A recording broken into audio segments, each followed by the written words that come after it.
The crystalline chandeliers of Concord Nexus shivered their ethereal chimes, clashing with the undercurrent of tension that gripped the grand ceremonial hall.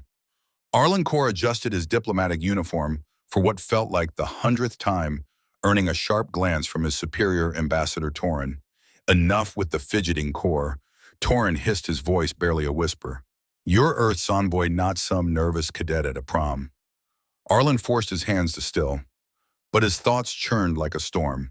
3 years had passed since the war's end. 3 years since he'd swapped wrenches and circuits for the stiff protocols of diplomacy.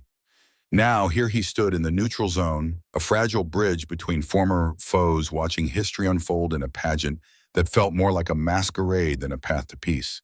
The Varith delegation swept through the eastern archway, and the hall fell into a hushed reverence. Arlen had studied holovids of their kind, but nothing prepared him for their presence.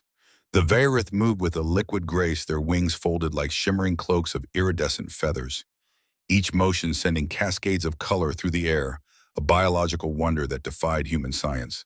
Yet it was the figure at their center who commanded every gaze, Princess Selene Varith. Her head was held high regal, despite the unnatural droop of her wings. Where others' feathers caught the station's artificial light in dazzling displays, hers remained dim, marred by missing primaries and jagged scars. The daughter of a fallen empress, reduced to a living emblem of defeat. Poor thing, a voice murmured behind Arlen. They say her wings are useless now. Good, another sneered. After what her mother did to our colonies, she's lucky to be upright. Arlen's jaw tightened. He'd seen enough wreckage in the war to recognize her careful gait, each step a calculated defiance of pain. His engineer's mind, trained to see potential in broken systems, whispered that her damaged wings might yet hold the key to something extraordinary. The ceremony unfolded with mechanical precision. Representatives from a dozen worlds took their places, the Treaty of Reconciliation glowing on massive screens, its countless clauses scrolling in a symphony of languages. Arlen's attention drifted, drawn inexorably to Selene's face. While her delegation maintained masks of stoic dignity, her expression betrayed flickers of vulnerability, a tightening around her gold-green eyes, a faint tremor in her hands as the ceremonial peace sash was presented. The sash was a gaudy relic woven with threads from 12 worlds, meant to symbolize unity, but looking more like a committee's compromise gone awry. Minister Varkas of the Stellar Concord approached her, his voice booming through the chamber. Princess Selene, as the voice of the Varith, you accept this emblem of our shared destiny. May it proclaim that from conflict springs understanding, from war peace. Selene stood motionless as he moved to drape the sash over her shoulders. For a fleeting moment, Arlen thought she might comply. Then in a blur so swift it sent guards reaching for their weapons, she seized the sash and cast it to the floor. The silence that followed was a living thing, heavy and absolute. I am not your symbol, Selene declared, her voice soft yet piercing. I am no monument to my mother's fall, nor a trinket for your peace. Varkas's face flushed a vivid violet, a telltale trait of his species under fury. Princess, you overstep. The treaty explicitly states, the treaty demands my presence at your ceremonies. Selene cut in, her tone unyielding. It says nothing of wearing your baubles like a leashed pet. The air grew taut, guards, shifting diplomats whispering into comms. Arlen watched dread coiling in his gut. 3 years of delicate negotiations teetered on the edge of collapse over a piece of cloth.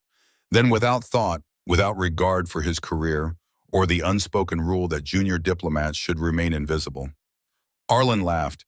It wasn't a polite chuckle, but a full-throated burst that rang through the crystal chamber, startling every soul present.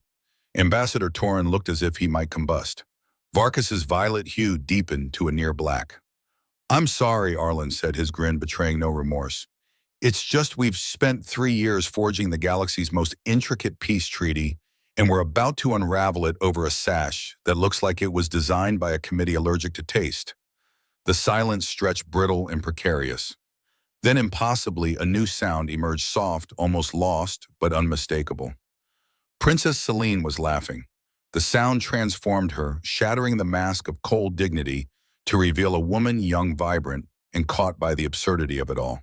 For that moment, she was no defeated royal or political pawn, just a person finding joy in the ridiculous. He's right, she said, her laughter fading to a warm smile.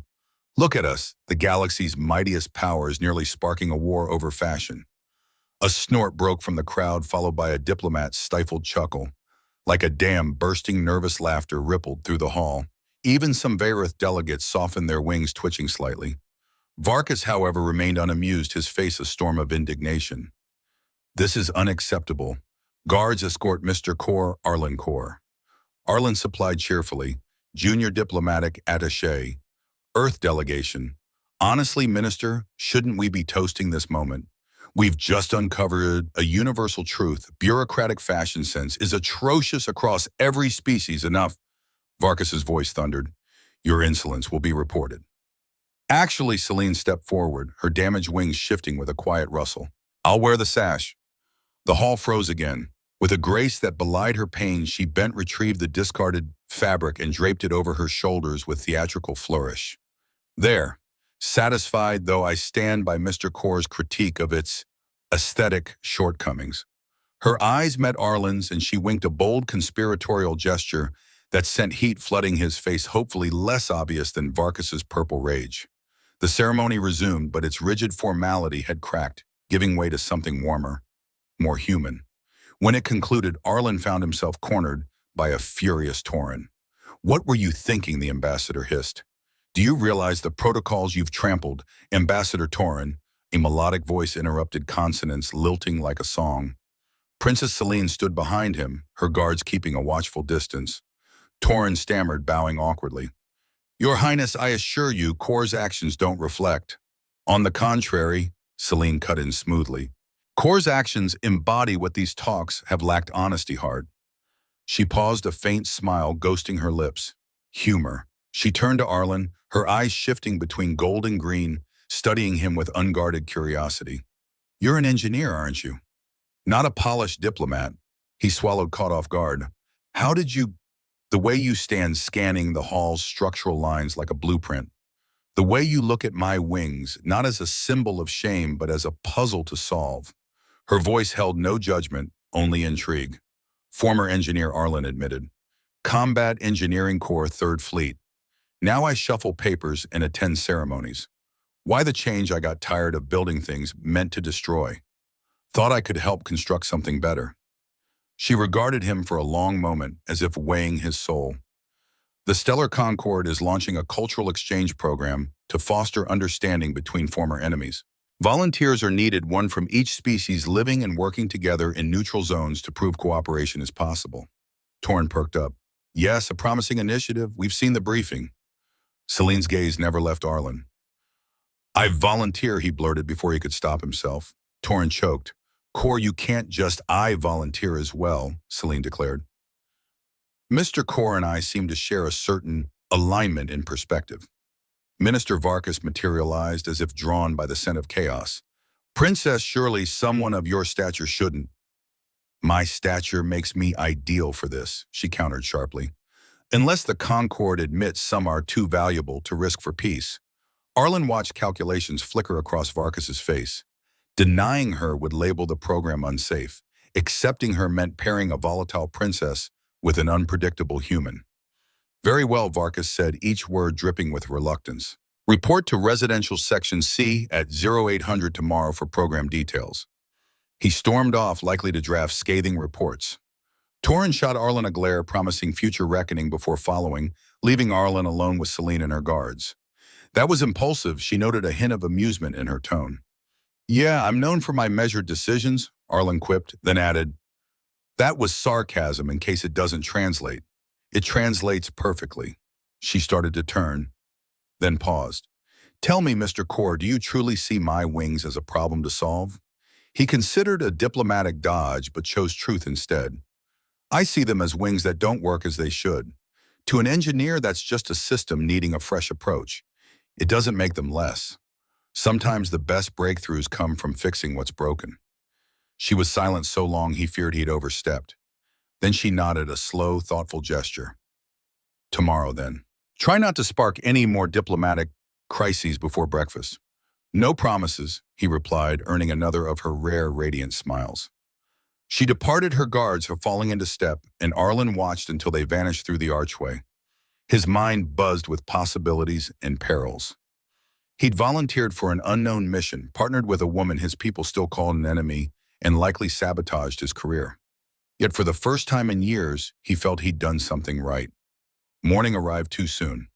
Arlen reached Residential Section C, a sprawling complex of sterile lines and neutral hues designed to please no one and inspire nothing. Celine was already there, clad in simple garments that somehow carried a regal air. Her wings were bound tightly to her back, and Arlen tried not to dwell on the discomfort that must cause. Punctual, she observed. Refreshingly human. We have our moments, he replied, scanning the bland common area. So, cultural exchange. Think they'll have us weaving friendship bracelets? Undoubtedly, she deadpanned, right after trust falls and group sing-alongs. Their banter was cut short by Minister Varkas's arrival, his face a mask of displeasure, a thick portfolio in hand. Your quarters are through there, he said curtly, gesturing to a doorway. Shared common areas, separate sleeping spaces. You'll follow a public schedule to showcase interspecies cooperation. Media access is mandatory 4 hours daily. We're a reality show now, Arlen asked, unable to hide his dismay. You're a symbol, Varkas corrected coldly. The galaxy needs to see peace is possible on a personal level. Your schedules, talking points, and approved activities are in here. He set the portfolio down with a thud. Follow them precisely. A reality show, Arlen Core's voice betrayed his dismay, the words slipping out before he could temper them. You're a symbol, Minister Varkas corrected his tone, sharp as a blade. The galaxy craves proof that peace can thrive on a personal level. You'll attend events, showcase cultural harmony, and above all, display no hint of conflict. Princess Celine Verith's face had slipped back into its mask of icy dignity, her gold-green eyes unreadable. And if we refuse, then you'll confirm every whispered fear that lasting peace is a fantasy. Varkas set the portfolio on the table with a deliberate thud. Your schedules, talking points, and approved activities are all here. Follow them to the letter. He departed without another word, the door sealing behind him with a hiss that echoed like a warning. Arlen flipped through the portfolio pages, brimming with micromanaged directives, mealtimes slotted to the second approved conversation topics, even a list of sanctioned pastimes. He glanced up. Chess is listed 3 times. Who even plays chess anymore? I despise chess, Celine said, her voice flat as the sterile walls around them. Thank the stars I'm terrible at it. He snapped the portfolio shut. This is madness. They don't want us to build peace. They want us to perform it like trained actors. Welcome to my life since the war ended. Celine drifted to the window, her gaze lost in the meticulously landscaped grounds below. Every word, every gesture, every moment choreographed to serve their narrative of triumph. Arlen joined her close enough to see the scars marring her wings, jagged lines where feathers should have been evidence of deliberate cruelty rather than battle's chaos. What really happened? He asked softly, almost afraid of the answer. She was silent so long he thought she'd ignore him. Then with a wince, she extended one wing slightly, the movement stiff and pained. The stellar concord happened. They needed the Verith, humbled, not martyred. So they stole what defines us. Her voice grew quieter, bitter. A Verith who can't fly is scarcely Verith at all. The perfect emblem of our defeat. You're not defeated, Arlen said. Not a question, but a conviction. She turned her color-shifting eyes piercing. Aren't I? Here I am paraded like a tame beast, playing nice with my former enemy for their cameras. Former enemy who laughed at the same ridiculous sash you did, he countered with a half-smile. Besides, who says we have to stick to their script? The script that controls every second of our lives. Her tone was skeptical, but a spark of curiosity flickered. Scripts are just guidelines if you're clever enough. Arlen's grin widened at her raised eyebrow. They want a performance. We'll give them one, just not the one they expect. And when they punish us for straying, then we get creative about that too. I didn't survive 3 years jury-rigging war zone tech to be outdone by bureaucratic theater. Something shifted in her expression, not resignation, but a dawning resolve. You're serious, she said, almost to herself. Dead serious. They want symbols, fine. But we choose what we stand for, not them. She fell silent, but it was a thoughtful quiet, not the defeated hush of before. All right, Mr. Core, she said at last, a hint of a smile breaking through. What's your plan? Arlen's grin turned mischievous. First, we tackle these quarters. This place looks like it was designed by someone who thinks beige is a personality. That's where our rebellion starts. Interior decorating. Her laugh was soft but genuine. That's your grand uprising. It's a start. Trust me, I'm an engineer. We're wired for solving impossible problems. For the next few hours, they scoured their assigned space with the intensity of conspirators plotting an escape. The quarters were vast but soulless, every room prioritizing function over comfort. The kitchen was stocked with pre-selected foods meant to represent their cultures more for show than taste. The common area's furniture was arranged for camera angles, not conversation. 17 cameras. Celine noted her sharp eyes catching lenses Arlen had overlooked. All with audio, 18 he corrected, pointing to a nearly invisible lens tucked in a light fixture. They really don't trust us. Should they? Her lips twitched. Definitely not. Arlen studied the camera placements, his mind already running calculations. Here's the thing about surveillance. It only works if you're unaware or powerless. We're neither. We can't disable them, Celine warned. That would breach the agreement. Who said anything about disabling? Arlen pulled out his tablet, fingers dancing across the screen. We just need to give them something else to watch. Celine leaned closer, her presence warm and distracting, though he tried not to dwell on it. You're hacking the cameras, she said, half accusing, half intrigued. Hacking's a strong word. I'm redirecting their focus. He grinned. Each camera has a limited processing buffer. Feed it something complex enough, and it has to prioritize what to record. He opened a program he'd written years ago for a very different purpose. Use this to loop footage when I smuggled supplies to frontier colonies. You stole supplies? Her tone was more curious than judgmental. Redirected them from those who had too much to those who had none. He glanced at her. Gonna report me for wartime charity?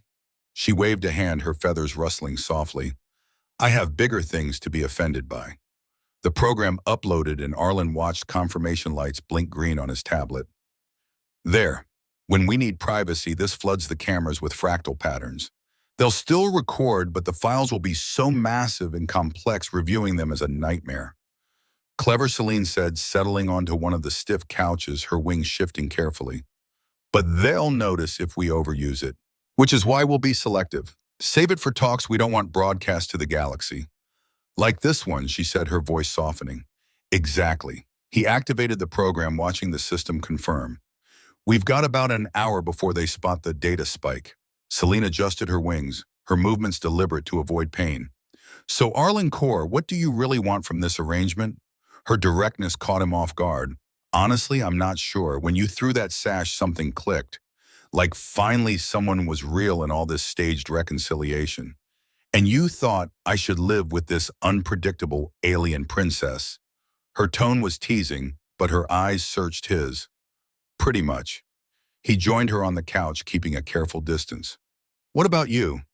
You could have picked anyone for this program. I didn't pick anyone.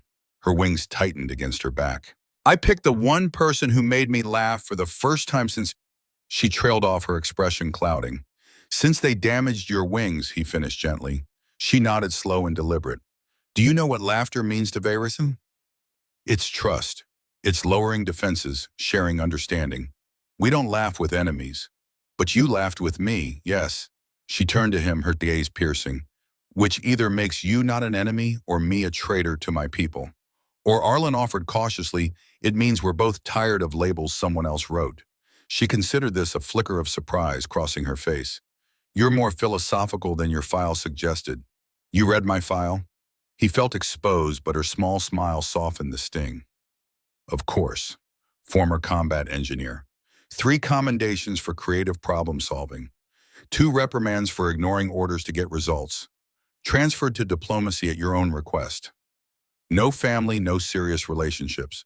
Described as brilliant but unpredictable. Arlen winced. They let you see all that. They wanted me to know exactly who I'd be living with. I think they hoped it'd scare me off. Her smile turned mischievous. Instead, I found it intriguing, especially the redacted parts. Dare I ask, something about improvised null-gravity generators and a superior officer's birthday party. He groaned, rubbing his face. That was supposed to be a gift. How was I supposed to know he was terrified of heights? Her laugh was softer this time, but no less genuine, a sound that warmed the sterile room. Tell me the real story, not the sanitized report. So he did, As their hour of privacy ticked by his program, keeping the cameras at bay, they traded truths, not the polished tales of diplomats, but the raw, unfiltered stories of their lives. He spoke of worlds he'd rebuilt, coaxing life from scavenged parts and war-torn ruins. She shared memories of Vayrith culture before the war, the exhilaration of flight, the crushing weight of its loss. Could they be repaired, he asked the engineer in him, unable to let the question rest. Your wings, she went still, her gaze distant. The healers say the nerve damage is too severe. Bones could be reset, feathers could regrow, but the link between thought and motion, she shrugged the gesture painfully human. It's severed. Traditional Vayrith healing, you mean? He held up a hand at her sharp look. I'm not promising miracles, but human engineers don't believe in impossible. Just not studied enough. If you're willing, I'd like to see the medical scans. A fresh perspective might help. Why would you do that? Her question carried more than curiosity, heavy with unspoken vulnerability.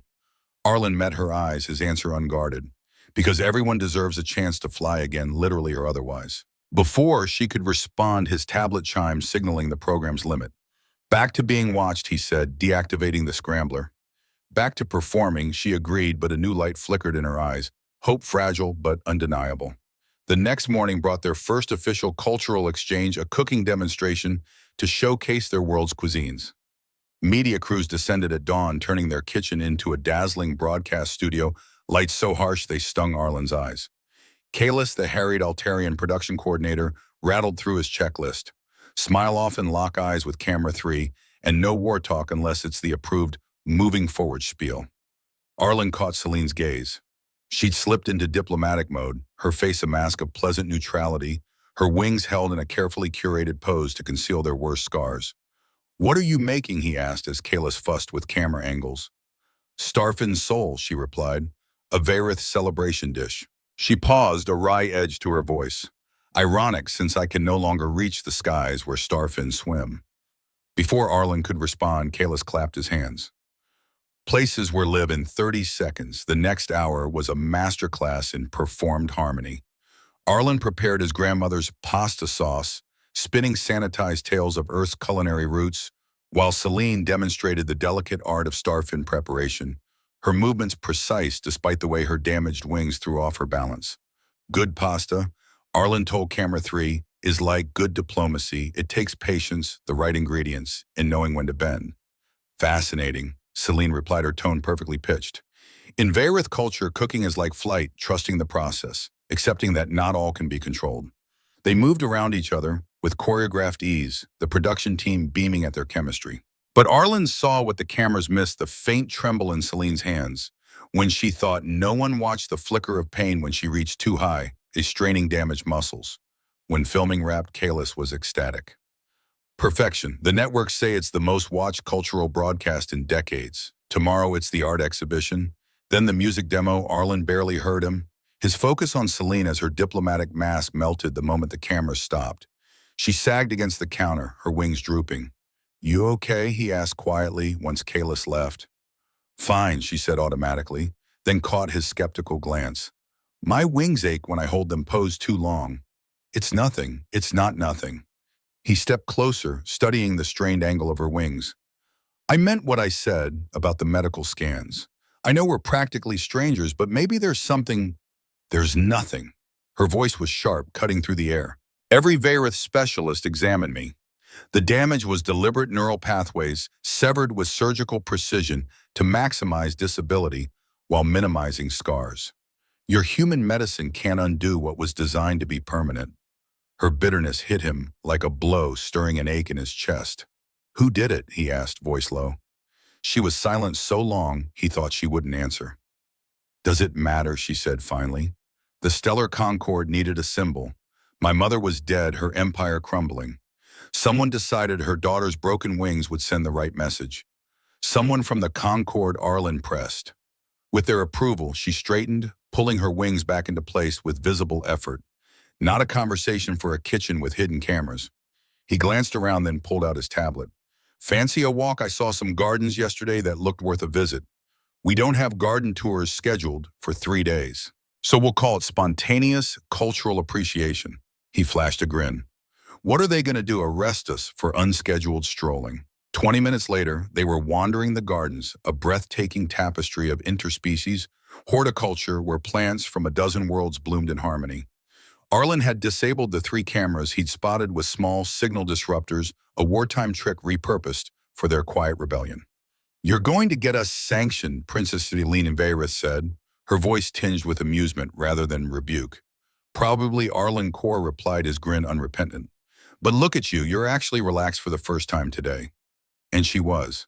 Her wings no longer bound tight, unfurled, slightly catching the artificial breeze of the Concord Nexus's climate systems. In the filtered sunlight, Arlen could see the full extent of her scars, precise cuts, healed into thick, jagged tissue feathers, sprouting at unnatural angles where the underlying structure had been cruelly altered.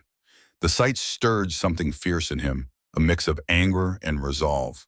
"Tell me about flying," he said abruptly, the words spilling out before he could second-guess them.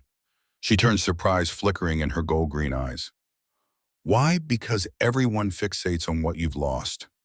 No one asked what it meant when you had it." She hesitated, then drifted deeper into the gardens, her steps slow and deliberate. Arlen followed, content to let her lead. "Flying isn't just movement for Varith," she said at last, her voice soft but resonant.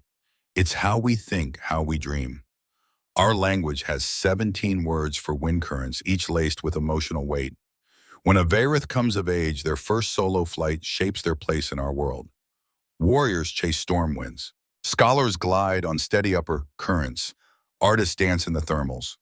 What did you choose?" he asked, sensing the answer was more than a memory. A ghost of a smile touched her lips. "I was 12 when I took my first flight. My mother wanted me to ride the storm winds to prove I was worthy of her throne. Instead, I found a cross current, a place where 2 weather systems collided, creating something new, unclassifiable. The priests were baffled. Sounds like you've always defied categories. My mother said the same, though, with less affection. She paused beside a cluster of bioluminescent flowers, their glow casting soft light on her scarred wings. She never understood why I questioned everything, why I doubted eternal war with other species was our only path. If you'd been the daughter she wanted, the war would have ended the same," Arlen said firmly. "Just with more blood spilled. You sound so certain." "I am. I've seen what happens when people cling to conflict over solutions. It's a losing game." He hesitated, then pressed on. "What happened to your mother?" "The reports only say she died in the final battle." "Reports?" Celine's laugh was sharp, bitter. "She invoked the ancient right of the Empress, challenging your Admiral Corvus to single combat. He accepted." Arlen's blood ran cold. Corvus's reputation as a ruthless tactician was legend. "She died with honor," Celine continued, her voice hollow. "More than they granted me when they decided a crippled princess made a better symbol than a martyr." "Who's they?" She turned to face him, her eyes searching his. "You really want to know? Knowing makes you a target. I'm already living with the daughter of a fallen empress in a surveilled fishbowl. That ship's long gone." She studied him for a long moment, then spoke, her voice low. "There's a faction within the Stellar Concord, the Unity Directive they call themselves publicly. They preach integration, cooperation. But privately," she touched a scar on her wing absently, "they believe true peace demands breaking the spirit of warring species, making us dependent on their protection.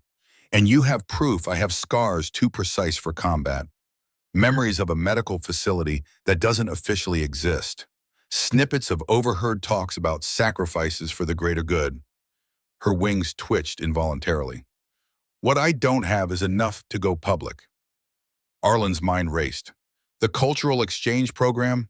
It's part of this, isn't it? Everything is." Her voice was weary. Every ceremony, every symbol, every orchestrated moment of reconciliation. "They're crafting a story where the conquered is the only shield against chaos. If the galaxy learned they're sabotaging entire species to maintain control, this fragile peace would shatter. Worlds barely trusting each other now would turn on the Concord. Chaos, maybe war. Or nothing changes," she added with a shrug. "People often prefer comforting lies to hard truths." They walked in silence, Arlen grappling with the weight of her words. His tablet buzzed, likely Kalis wondering where they'd vanished to, but he ignored it. "So what do we do?" he asked finally. "You just learned of a conspiracy that could destabilize the galaxy. The smart move would be to walk away." Yeah, well, we've established I'm not always smart. He stopped forcing her to meet his gaze. I asked what we do. If you think I can hear they deliberately crippled you for politics and go back to cooking demos, you've misjudged human stubbornness. A flicker of emotion vulnerability perhaps crossed her eyes before she looked away, tears shimmering. You'll get yourself killed. Or worse, disappeared into whatever facility held me. Maybe, but I've faced worse odds. He thought of bombed-out colonies, life support systems he'd kept running with sheer grit. Besides, engineers are hard to kill. Too stubborn. That drew a watery laugh. Is that a human trait or just you? Both probably. His tablet buzzed again, more insistent. We should head back before they send a search party, Arlen. She set her hand brushing his arm the first time she'd initiated contact. If you're serious about this, you need to understand the stakes. The Unity Directive has resources, influence, and no moral limits. Noted. But they don't have someone who knows their methods from the inside or someone trained to solve impossible problems. He covered her hand with his, the warmth grounding them both. We'll need allies, evidence, a damn good plan. But first we survive this cultural exchange without tipping them off. Exactly. They want a show. We'll give them the best damn performance they've ever seen. Her grip tightened, while documenting every suspicious detail. You realize this makes us partners in what they'll call treason. Partners, he tested the word, a smile tugging at his lips. Sounds better than cultural exchange participants. They returned to the apartment complex just as Kalis was mustering a search party, his relief souring into frustration. Where were you? We have schedules, protocols. You can't just wander off. I was showing Arlen the meditation gardens, Celine said smoothly, her diplomatic mask sliding back into place. Surely cultural exchange includes sharing spaces of spiritual meaning. Kayla sputtered, trapped by her logic. File a location update next time. The music demonstration's been moved up. 2 hours to prepare. When he left, Arlen and Celine exchanged a glance of shared understanding. The game had begun. Over the next week, they settled into a rhythm, public displays of burgeoning friendship for the cameras, covert intelligence gathering, and stolen moments of privacy. Arlen used his engineering skills to map the surveillance network, while Celine's royal training helped her navigate the political currents swirling beneath the surface. The music demonstration proved an unexpected turning point. Arlen had dreaded it, his guitar skills were passable at best. But when Celine sang a traditional Vayrith lament, her voice weaving harmonics no human could match, the room seemed to hold its breath. The melody was haunting, a tapestry of loss and longing that stirred even the production crew to tears. That was beautiful, Arlen told her afterward, meaning every word. It's a song of loss, she said quietly, of reaching for skies you can no longer touch. My mother sang it after bitter battles. Will you teach me the harmony line? She blinked, surprise. Human vocal cords can't match it, not perfectly. No, but imperfection might make it more interesting. They spent the afternoon blending their voices, Arlen's human limitations creating unexpected resonances with her otherworldly perfection.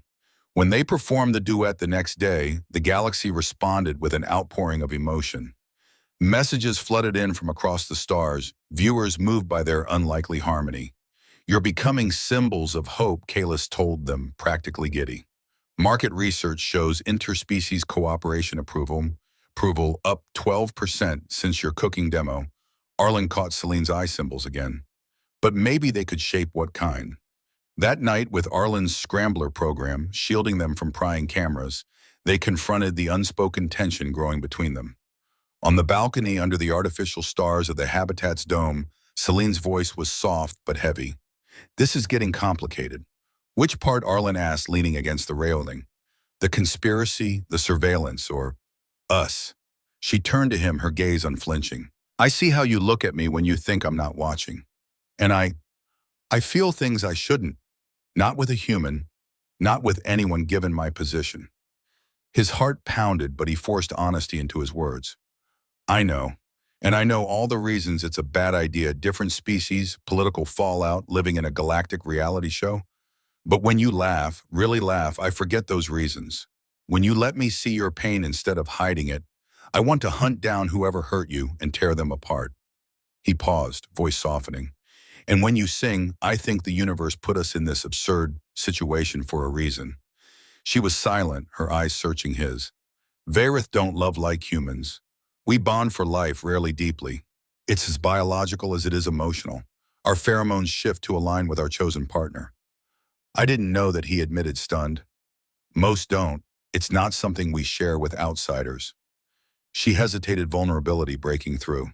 I'm telling you because my body, it's already choosing you, even if my mind knows it's impossible. Arlen absorbed her words, then stood offering his hand.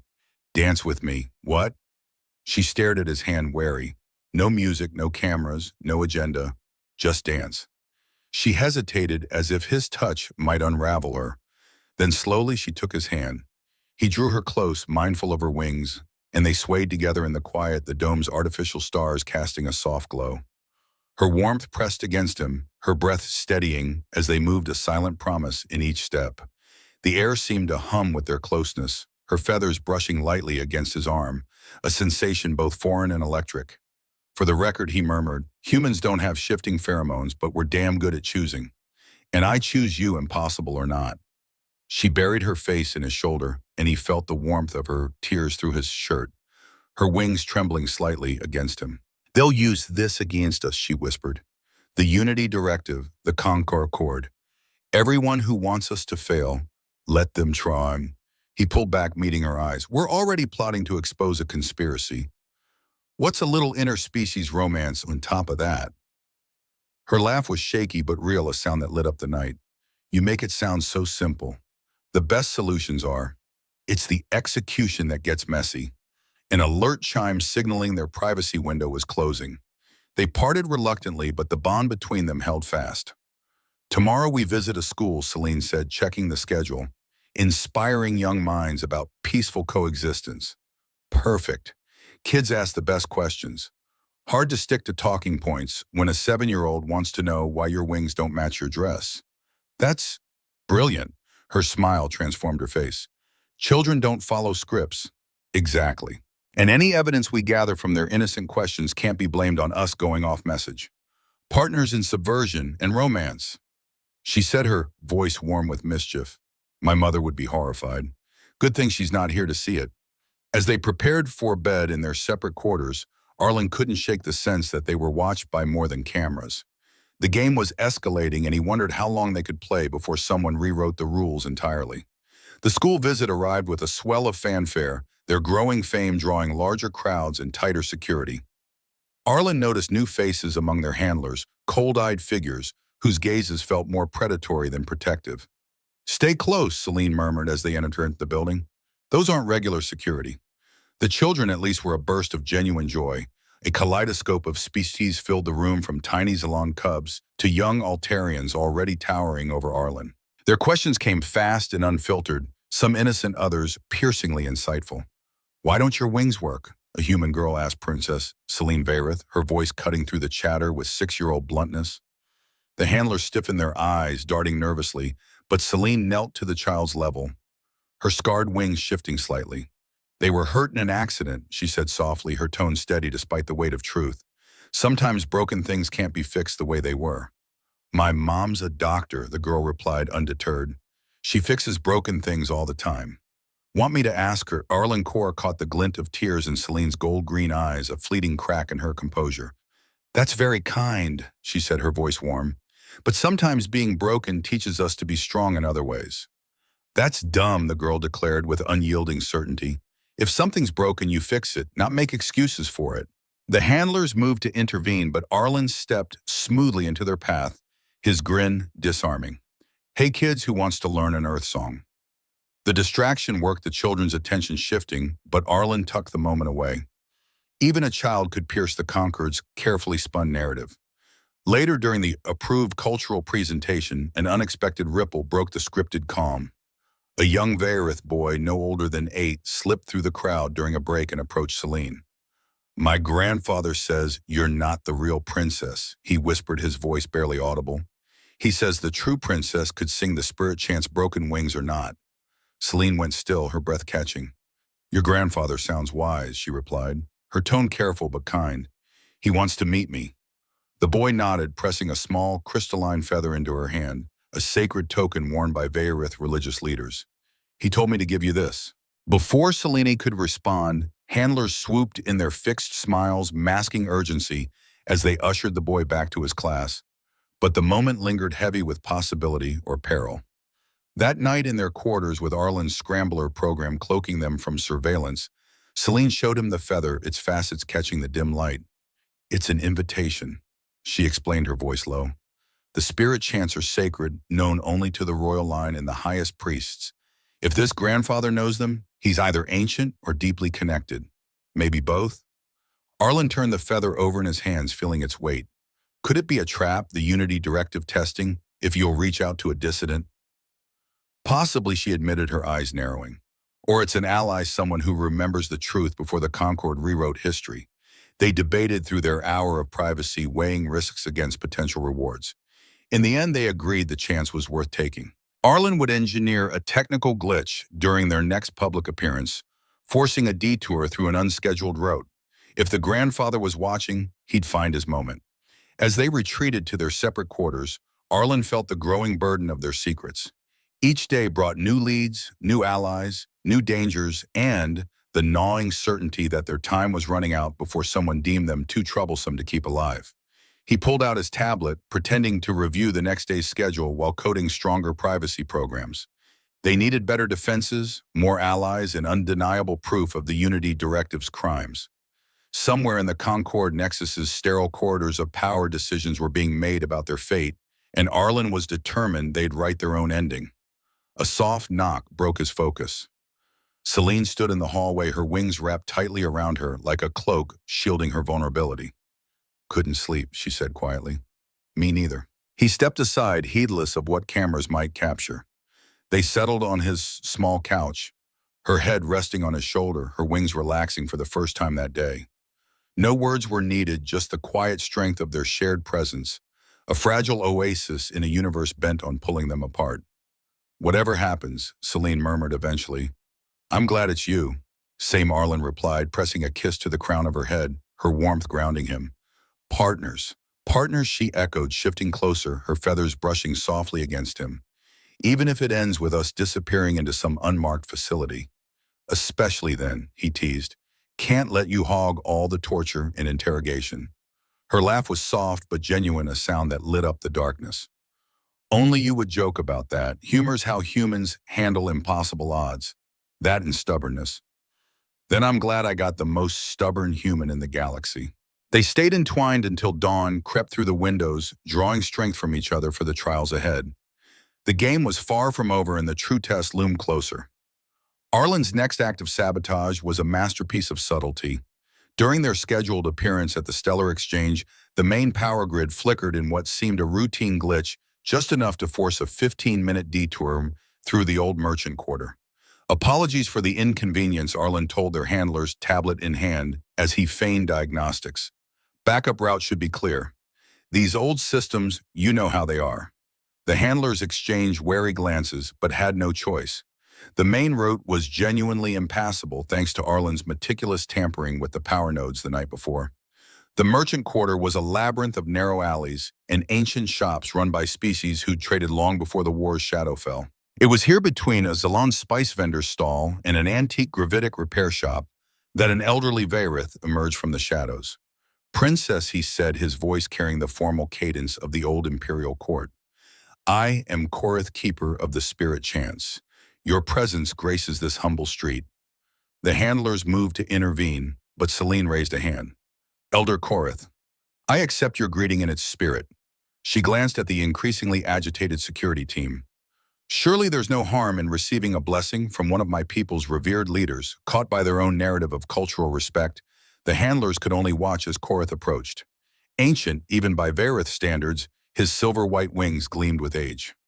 "May I?" he asked, gesturing to her wings. Celine nodded, and Arlen watched as the priest's knowing eyes traced the scars, his expression darkening with each mark. "Precision work," Korith murmured, just loud enough for them to hear. "Medical Suite 7 techniques. I trained the surgeon who developed them. Never for this purpose." "You know who did this?" Arlen whispered, mindful of the handler's recording devices. "No, child," Korith replied, his wings trembling with restrained grief. "I helped design procedures meant to heal, not harm, to restore warriors who lost flight in honorable combat, not to maim princesses for political theater. A handler stepped forward. That's enough. We must proceed to the exchange. Of course, Korath said, stepping back, but not before slipping a small object into Arlen's hand. For your cultural exchange collection, a recording of traditional Varith music. Most educational. They were ushered away before either could respond, but Arlen felt the weight of the data crystal in his palm. Whatever it held, Korath had risked much to deliver it. The stellar exchange appearance passed in a haze. Arlen played his role discussing human engineering principles, while Celine demonstrated Varith textile techniques, but his thoughts were on the crystal, a silent fire in his pocket. That evening, they waited until well past midnight, activating every privacy measure Arlen had devised. Even then, Celine played Varith music to mask their conversation as they accessed the crystal's contents. What they found shattered everything. Medical files stark and damning detailed procedures on unconscious Varith prisoners. At the heart of it all was a face Arlen recognized. From every peace broadcast, Minister Varkas calmly discussing the need for visible reminders of the war's cost. Stars above Celine breathed her face pale as she watched a younger version of herself on the screen unconscious on a medical table, while surgeons meticulously severed her wings' neural pathways. Arlen pulled her close as she trembled, his own rage barely contained. We have them, he said grimly. This could destroy the Unity Directive. Could it? Her voice was hollow. Or will they call it fake accuse us of destabilizing the peace? Who'd believe a broken princess and her human lover over the treaty's architect? She had a point. Evidence alone wasn't enough. They needed a platform no one could silence. The anniversary celebration, Arlen said suddenly. Next week, every major network will broadcast live from the conquered Nexus. Billions watching across the galaxy. You want to expose this during the biggest peace celebration in history? Can you think of a better time? They can't cut the feeds without sparking panic. And with that many eyes, they'll kill us, she said, not a question. Maybe. Probably. He met her gaze. But what's the alternative? Keep playing their game while they use us to sell lies. Let them do to others what they did to you. Celine was silent for a long moment, then nodded. You're right, but we need more than evidence. We need a broadcast they can't stop. Leave that to me. I've been mapping their systems for weeks. There are backdoors in the emergency broadcast protocols, wartime relics never secured after the peace. And after we broadcast, even if they believe us, the chaos will be real, Arlen admitted. But chaos is better than a peace built on lies and broken wings. They spent the night forging a plan, each detail a lifeline between success and disappearance into Varkas's hidden facilities. By dawn, they had a framework risky, likely suicidal, but with a sliver of hope. The next days took on a dreamlike intensity. They performed their public roles with heightened enthusiasm, their popularity cloaking their preparations. Arlen planted components for a distributed broadcast system at every venue, while Celine contacted others scarred by the Unity Directive's vision of peace. You're different, Kalis remarked, after a flawless cultural demonstration. Both of you more in sync. We found our rhythm, Celine replied smoothly. Isn't that the program's goal? But at night, when they thought themselves unseen, they clung to each other like souls adrift. The weight of their plan, the near certainty of its cost, made every touch precious. On their final night before the anniversary, under the dome's artificial stars, Celine spoke softly. I need to tell you something about Varith bonding, about what it means that my body has chosen you. You don't have to. Arlen set his heart tight. I do. She turned to him, her eyes shimmering. When a Varith bonds, it's absolute biological, emotional, spiritual. If I die tomorrow, you'll feel it, Arlen, like a piece of your soul tearing away even without our markers. He pulled her close, her warmth seeping into him, her feathers brushing his skin with a softness that belied their scars. Then we both survive, he said fiercely, ever the optimist. She buried her face in his neck, her breath warm against his skin. I should regret this bonding with you, caring for you. It complicates everything. Do you regret it? Oh, she said, fierce and sure. Never. You gave me hope when I'd forgotten it. You saw me beyond broken wings and political games. How could I regret that? They stayed entwined until dawn, neither sleeping, memorizing the feel of each other, the curve of her shoulder, the faint rustle of her wings, the steady beat of his heart against her cheek. When the first light pierced the dome, They dressed Arlen in his finest diplomatic attire, Celine in the vibrant royal colors of the Varith, worn for the first time since her mother's death. "You look like an empress," he told her, meaning it. "I look like my mother's daughter," she replied, touching the data crystal hidden in her ceremonial jewelry. "Ready to act like it. Whatever happens, I'm glad it's with you." The Concord Nexus was a marvel of cooperative design, every species touch woven into its architecture. The Central Assembly Hall could hold thousands, with millions more watching via broadcast feeds. As Arlen and Celine took their places among other cultural exchange participants, he memorized every camera, every broadcast node. Minister Varkas ascended the podium, his image looming on massive screens, launching into a predictable speech about unity, the hard-won peace, and the triumph of programs like theirs. Arlen felt Celine tense beside him, her hand brushing his, a silent vow as the moment approached. Minister Varkas's voice boomed, singling them out with calculated pride. The human engineer and the Varith princess, proof that former enemies can forge friendship. Some doubted lasting peace was possible. He intoned, his image dominating the massive screens. "But behold our triumph, how far we've risen from the war's shadow." That was their signal. Arlen Cor's fingers danced across his tablet, a routine gesture masking the activation of his broadcast override. Across the Concord Nexus's Grand Hall screens flickered, their serene displays hijacked. Before security could react, the damning medical footage erupted on every monitor. Varkas's younger, unmistakable voice filled the air, cold and deliberate. "The daughter will serve better than her mother ever could, a broken symbol for a broken empire. Her wings must be ruined beyond repair, yet she must live a public testament to our control." The hall exploded into chaos. Species who'd lost loved ones in the war told their sacrifices held meaning, watched in horror as the truth unraveled. Precise surgeries, deliberate maiming, a chilling political calculus that reduced people to props. These were the Concord's tools. Lies, Varkas's amplified voice cut through the uproar. Terrorist propaganda meant to shatter everything we've built. But Arlen was ready. A second wave of files hit the screens, financial records meeting, minutes, a sprawling web of conspiracy, stretching far beyond one princess's wings. The Unity Directive had systematically weakened species deemed too defiant, wielding biological weapons disguised as medical aid, embedding treaties with clauses that stripped sovereignty. A peace forged not in unity, but in invisible chains. Citizens of the galaxy. Princess Celine Varith's voice rang out clear and unyielding. She'd reached a secondary broadcast point, her scarred wings spread wide despite the pain, a defiant silhouette against the chaos. "I stand before you not as a symbol of defeat, but as evidence of betrayal. They broke my wings to break your spirit. They claimed peace demanded submission. I say true peace demands truth." Security forces surged forward, but the crowd became their barrier. Some sided with the guards, loyal to the Concord's narrative, but others, those who'd long questioned the too-perfect tale of reconciliation, formed protective lines. Arlen fought his way towards Celine, heart pounding, knowing them had mere minutes. The ceremony's fragile order dissolved into pandemonium, delegates fleeing, others demanding answers. Arlen noted with grim satisfaction that some were already accessing the data packets he'd embedded in the broadcast evidence, spreading across the galactic net faster than censorship could contain. He reached Celine just as a stun blast sizzled past his head. Without thinking, he threw himself in front of her, bracing for the next shot to strike.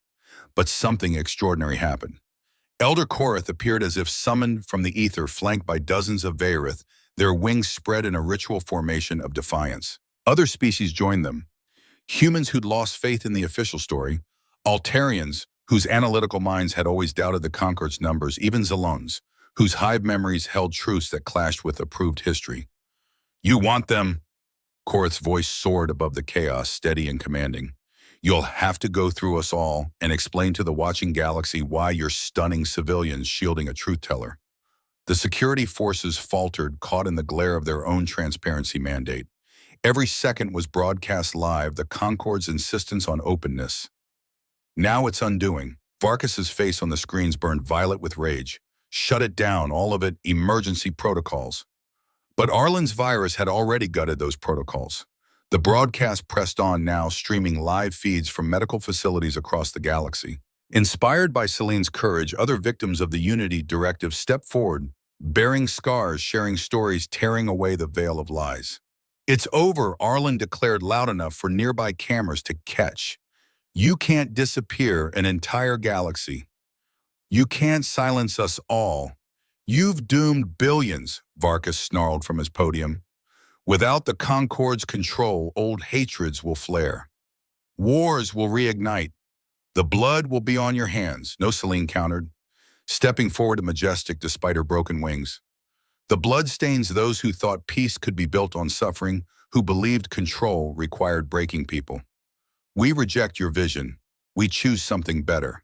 "And what's that?" Varkas demanded. "What grand solution do you offer in place of stability?" Choice, Arlen answered, his voice steady. "Messy, imperfect, genuine choice. Species working together because they choose to, not because they have been surgically altered or coerced into compliance. It won't be perfect, but it'll be real." The crowd's energy shifted, shock giving way to anger and hope. Across the galaxy, Arlen knew beings were seeing their neighbors anew, not as enemies restrained by the Concorde's leash, but as fellow victims of a grand deception. "You think you've won," Varkas's image loomed. "You've exposed one program. The Concorde has contingencies you can't fathom. Fleets loyal to order, weapons that make the last war seem quaint. You've signed your death warrants and those of millions who'll perish in the chaos you've unleashed." Maybe, Selene acknowledged unflinching, "but they'll die free knowing the truth. That's more than you ever offered." The screens flickered one final time as Arlen's virus reached its crescendo, dumping the Unity Directive's entire database onto public networks across known space. Every secret, every law, every hidden atrocity lay bare for all to see. In the stunned silence, a single voice rose, Elder Korath singing an ancient Varith chant of mourning and redemption. Other Varith joined their voices, weaving a haunting tapestry. Then astonishingly, humans added a harmony, the one Arlen had learned from Selene. Other species contributed their own traditions, crafting a song of unity born from shared pain, not enforced peace.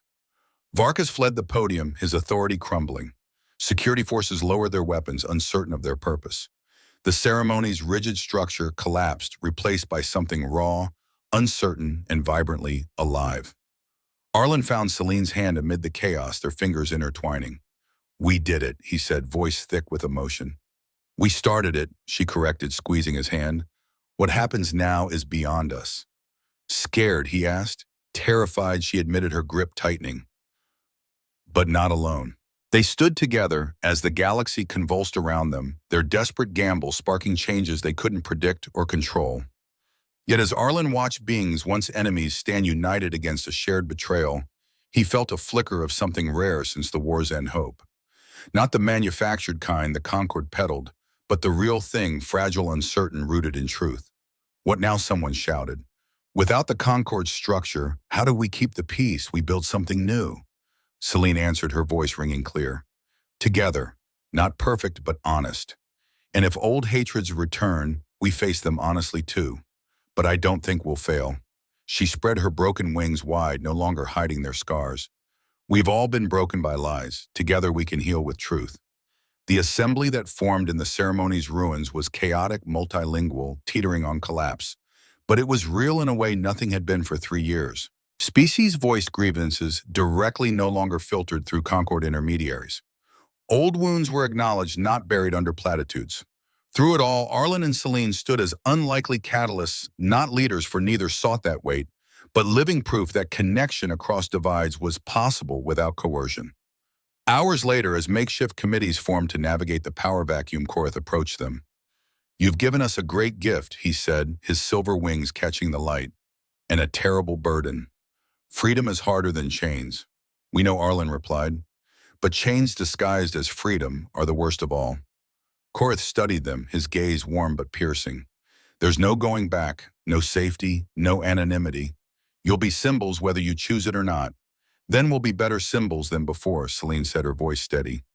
"Broken wings and stubborn hearts over perfect lies." Korath smiled. "Your mother would be proud and horrified, but mostly proud." As he walked away, Arlen and Selene stole a moment of relative privacy amid the chaos. History was being rewritten around them, the future once so tightly scripted, now a blank canvas. "Any regrets?" Arlen asked, his voice soft. "Hundreds," Selene admitted, leaning into him, exhausted but resolute. But not about this, not about us. We changed everything. We revealed everything. What comes next is up to the galaxy. Such modesty from the engineer who hacked the Stellar Concorde's entire broadcast system, he teased then grew serious. They're right, it's dangerous without the Concorde's control, even if it was built on lies. Things could spiral fast, or they could soar. That's what freedom means, she said, touching his face gently, her fingers warm against his skin. The chance to fail or succeed on our terms. Whatever comes, we face it together. Together, he echoed a broken princess and a stubborn engineer against the galaxy. I like our odds. Her laugh carried across the hall where beings from a dozen species argued, planned, and began slowly, carefully to trust. It wasn't the polished peace the Concorde had enforced. It was messy, uncertain, and gloriously real, the first true hope since the war's end. The weeks following were chaos incarnate. Arlen barely slept, mediating disputes between species once forced together by lies, now seeking genuine common ground. Celine was equally consumed, her royal training guiding delicate negotiations that bloomed like wildflowers after a storm. You look exhausted, she told him one evening, finding him hunched over schematics in their makeshift headquarters, a repurposed diplomatic suite in the Concorde Nexus. Trying to redesign the Altarian district's water recycling systems, he muttered. Turns out, without the Concorde's forced integration, some species' biological needs don't mesh. Her hands settled on his shoulders, easing the tension there. When did you last eat, Arlen? What day is it? He leaned into her touch, a rare moment of stillness. I'm fine, just trying to fix the galaxy all at once. You can't engineer away centuries of mistrust in weeks. I can try. He pushed the schematics aside, turning to face her.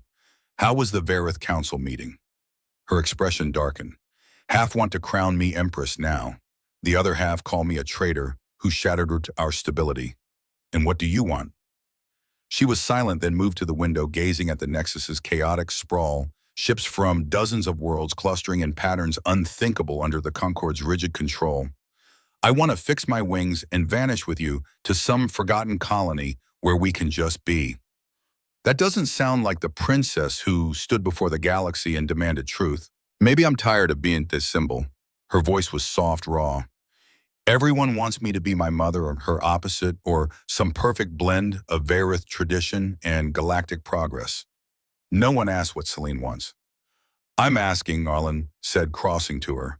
Her eyes shimmered as she turned to him. I want to fly again, not metaphorically, not symbolically. I want to feel wind beneath wings that work. And I want you beside me. Then that's what we'll fight for once we stabilize things here. Always the optimist. She smiled, though it was tinged with weariness. Korith sent word. He's gathered more medical data on my wings. He thinks there might be a way blending Varith spirit chants with human neurosurgery. Why didn't you tell me sooner? Because fixing a princess's wings while the galaxy burns feels selfish. Her laugh was bitter. And because I'm terrified of hoping only to be crushed again. Hey, he cupped her face, his thumbs brushing her cheeks. You gave everyone else permission to hope. Maybe it's time you gave yourself the same chance. Before she could respond, alarms blared through the station, not the measured tones of a drill, but the jagged wail of a real emergency. Arlen's tablet lit up with urgent alerts, Varkus's loyalists. 3 dreadnoughts had jumped into the system. So it begins, Celine said, her wings pulling tight against her back. He warned us about his contingencies. They raced to the emergency command center where representatives from countless species were already gathering. The main screen displayed the menacing silhouettes of conquered military vessels, weapons, hot shields raised. Incoming transmission, someone announced. Varkus's face filled the screen, haggard, his eyes burning with fanatic zeal. Minister Varkus's haggard face loomed on the screen, his eyes ablaze with fanatic zeal, flanked by officers of various species, each bearing the Stellar Concorde's unity insignia. Citizens of the so-called free systems, he began, his voice dripping with disdain. You've had your moment of rebellion, your truth. See where it's led: chaos, conflict, the collapse of all we built. We're managing just fine, a voice called out from the command center, defiant. Are you? Varkus leaned forward, his sneer cutting through the feed. 7 border conflicts in 2 weeks. Trade routes in tatters. 3 colonies teetering on starvation, their supply chains severed without Concorde coordination. He paused, letting the weight settle. You wanted freedom, you're free to destroy yourselves. Arlen Kor felt Princess Celine Vayrith tense beside him, her hand brushing his. Varkas wasn't entirely wrong. The Concord's iron grip had suppressed old problems, and without it, they resurfaced faster than solutions could be forged. But Varkas pressed on his tone, shifting from scorn to menace. I'm not here to gloat. I'm offering terms: surrender the terrorists, Arlen Kor and Celine Vayrith. Let the legitimate Concord restore order. Do this, and we'll overlook your fleeting madness. Never Elder Korith's voice rang out clear and unyielding. The old priest had become the free system's unofficial voice. We won't trade our freedom for your chains, no matter how prettily you dress them. Then you've chosen war. Varkas's smile was cold as space itself. 1 hour to reconsider, to realize your noble ideals mean nothing when your children starve and your worlds burn. The transmission cut, plunging the command center into a storm of arguments. Some urged battle, others negotiation. A few whispered about accepting Varkas's deal. Arlen found himself sidelined as military leaders took charge. He grabbed Celine's hand, pulling her into a quieter corner. We need to leave, he said softly. If they're willing to sacrifice us to avoid war. They won't, she interrupted, her voice steel. My people won't. Yours won't. Varkas is banking on fear to divide us. She straightened, resolve hardening her features. I need to do something I should have done weeks ago. Celine, trust me. She silenced him with a swift kiss, her lips warm and fleeting against his, then strode to the room's center. I invoke the right of voice, she declared. The ancient protocol, older than the Concord itself, stilled the chaos all were bound to listen. Varkas is right about one thing, she began. We're struggling. Freedom is harder than servitude. But look around, Vayrith stand with humans, Altarians besides Alans. Not because we're forced, but because we choose to. Her scarred wings spread wide, no longer hiding their wounds. They broke my wings to break your spirit. Yet here we stand, choosing to stand together. Pretty words, a delegate muttered, but they won't stop dreadnoughts. No, but this might. Celine produced a data crystal distinct from the ones they'd used before. Before my mother Kikan, she entrusted me with something: the command codes for the Sovereign Armada ships hidden in dark space waiting. Stunned silence gripped the room. You've had a fleet this whole time, Arlen couldn't hide his shock. 12 warships, she confirmed, meeting his eyes. Not enough to conquer, but enough to defend. I kept them secret because I wanted us to build something new, not lean on old military might. But if Varkas wants force, we'll meet him. The Sovereign Armada died with your mother, a human admiral protested. Everyone knows that. Everyone knows what they were told. Celine inserted the crystal into the command station. The tactical display shifted, revealing sleek Vayrith warships emerging from hidden positions, their wing-like hulls glinting with weapons kept secret even during the war. Impossible, the admiral breathed. Our intelligence. Your intelligence was wrong. Celine said, her fingers dancing over the controls. My mother knew the war was lost. She hid our best ships and told me to use them only when our people's survival was at stake. Now I redefine our people to include all who choose freedom over control. The room's mood shifted, a palpable surge of resolve. 12 warships wouldn't win a long war, but they leveled the immediate odds. There's more, Celine continued. The codes reveal something else. Varkas spoke of weapons that dwarfed the last war. He wasn't lying. The Concord has developed the compliance matrix, a bioweapon that targets neural pathways, rendering entire populations docile and compliant.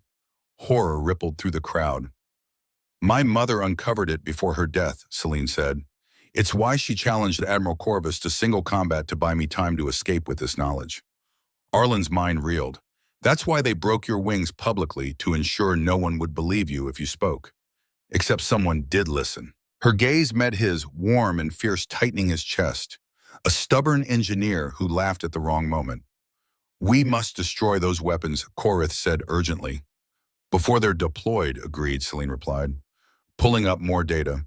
They're made on a mobile platform, a factory ship jumping between systems. The only way to find it is through Varkas's command ship. So we fight, Arlen said, stepping to the tactical display, his engineer's mind racing. But not just to defend. We take the battle to them. It's suicide, a delegate protested. Even with the Varith ships, maybe Arlen conceded, his eyes scanning the display. But what if we don't fight like they expect? They're thinking fleet engagements, battle lines. What if we go smaller? Explain the human, Admiral demanded. Infiltration over confrontation, Arlen said. Small team surgical strikes. We board Varkus's ship, find the factory's location, and destroy it before the bioweapon spreads. Their security is built for external threats, not internal cooperation. We have something they don't, species working together by choice. It's insane, the Admiral said, then grinned, which is why it might work. The next hour was a whirlwind of planning. Arlen found himself at the heart of it, his knack for improvised solutions suddenly invaluable. Teams formed organically, Varith pilots paired with the human engineers, Altarian tacticians syncing with Xelon scouts. Celine stood as the unlikely admiral of their patchwork fleet, her royal training weaving their desperate strategy together despite no formal military command. 15 minutes until Varkus's deadline, someone announced. Then we move, Celine said, turning to Arlen. I'm leading the infiltration team. Like hell you are, he shot back. I have the command codes and know Varith ship layouts better than anyone. And you're the symbol of the free systems. If you're captured, then you'll make sure I'm not. Her smile was fierce. Partners remember.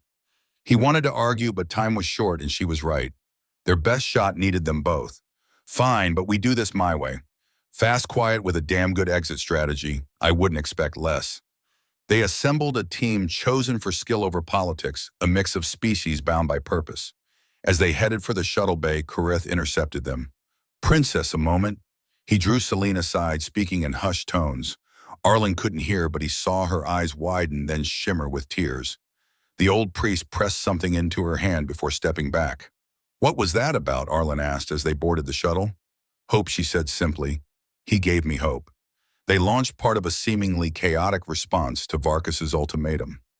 Ships scattered in all directions, most fleeing, but theirs carried a different mission. Stealth systems engaged, the pilot announced. Approach vector calculated. If your sensor gap theory's right, we've got a narrow window. It's right, Arlen said, projecting more confidence than he felt.